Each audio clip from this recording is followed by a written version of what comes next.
Alright, well, like I said, this is my Jackson Stealth.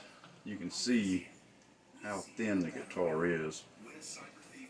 Now, the reason I've kept the stock Jackson pickups is because right now I'm running through an Alesis Quadriverb, a gsp2101 digitech, and I'm pushing that through a Hughes Kettner into a Marshall cab with Celestians.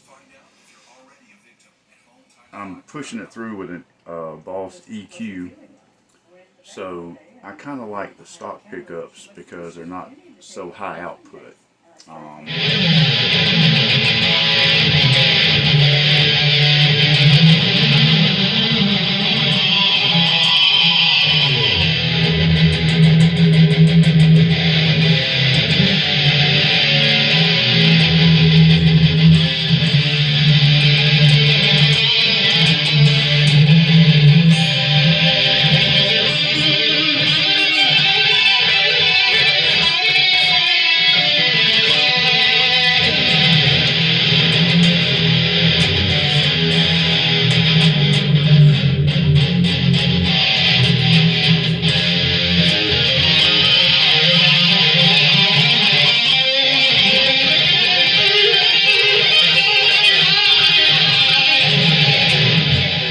That's what she sounds like running through some vintage digitech stuff.